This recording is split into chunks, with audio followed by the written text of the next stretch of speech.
নমস্কার। আমরা কি কেউ কখনো স্বপ্নে ভেবেছি সমুদ্রের উপর একটা ব্রিজ নির্মাণ হবে? আর সেই ব্রিজের দৈর্ঘ্য কত জানেন? 1-2 কিলোমিটার নয়, দীর্ঘ 55 কিলোমিটার, যা বিশ্বের দীর্ঘতম সমুদ্র সেতু। সবাইকে অবাক করে দিয়েছে চীনা সরকার। আর ব্রিজটির নাম হলো হংকং চুহাই মাকাও সেতু। এই ব্রিজ নির্মাণ করতে গিয়ে চীনা সরকারকে সমুদ্রের উপরে 4টি কৃত্রিম দ্বীপ বানাতে হয়েছিল।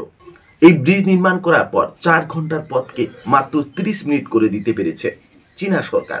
কিন্তু এই ব্রিজ নির্মাণ করতে চীনা সরকারের কত টাকা খরচ হয়েছে, ভবিষ্যতে এই ব্রিজ সমুদ্রের উপর কতদিন টিকে থাকবে, এই রকম বহু তথ্য থাকছে আজকের এই ভিডিওতে আপনাদের জন্য।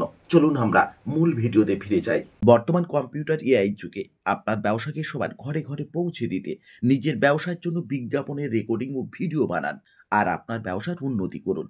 9733894015 হংকং চুহাই মাকাও সেতু হলো 55 কিলোমিটার বা 34 মাইল দীর্ঘ একটি সুড়ঙ্গ সেতু, যা 3টি ঝুলন্ত সেতু, একটি ভূগর্ভস্থ সুড়ঙ্গ ও 4টি কৃত্রিম দ্বীপ দিয়ে গঠিত। এটি দীর্ঘতম সমুদ্র পারাপার ও সমুদ্রে স্থায়ীভাবে নির্মিত বিশ্বের দীর্ঘতম সেতু। চুচিয়াং নদী বদ্বীপের 3টি প্রধান শহর মাকাও, চুহাই ও হংকং এর মধ্যে সংযোগ স্থাপন করেছে। হংকং চুহাই মাকাও সেতুটি 120 বছরের কার্যকাল আয়ুর সঙ্গে নকশা করা হয়েছে এবং এটি নির্মাণে মোট 12,700 কোটি চীনা ইউয়ান ব্যয় করা হয়েছে। সেতু নির্মাণের আনুমানিক ব্যয় 5,110 চীনা ইউয়ান ব্যাংক ঋণ দ্বারা এই অর্থ ব্যয় করে এই সেতু নির্মাণ করা হয়েছে এবং ঋণের অর্থ মূল ভূখণ্ডের চীন, হংকং ও মাকাও সরকারের মধ্যে ভাগ করে দেওয়া হয়েছে সমানভাবে।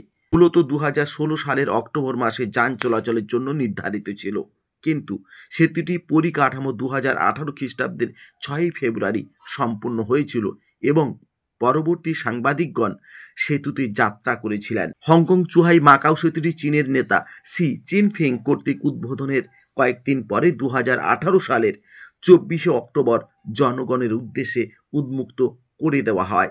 এই ব্রিজ নির্মাণের ফলে 4 ঘন্টার পথ মাত্র 30 মিনিটে পৌঁছে যাবে জনগণেরা। মাকাও সেতুর ওপর দিয়ে বাস, বাণিজ্যিক যানবাহন, যাত্রী, মাল বহন করতে পারবে, তবে স্থানীয় ট্যাক্সির কিন্তু অনুমতি নেই।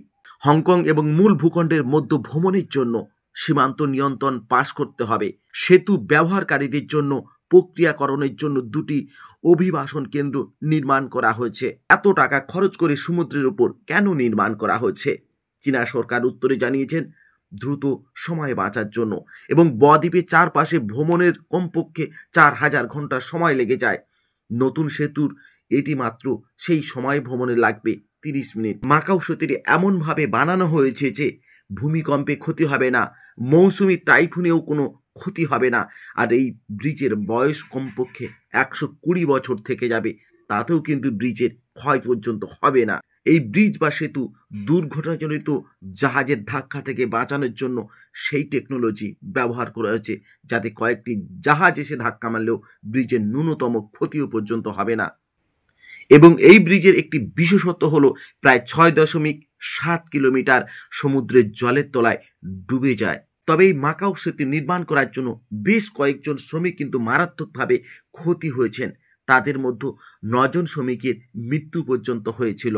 ভবিষ্যতে দেখার এই মাকাও ব্রিজ বা মাকাও সেতু সমুদ্রের উপর কতদিন টিকে থাকে এবং চীন সরকার আর্থিকভাবে কতটা উন্নতি সাধন করতে পারে এই ব্রিজের উপর পর্যটক শিল্পে।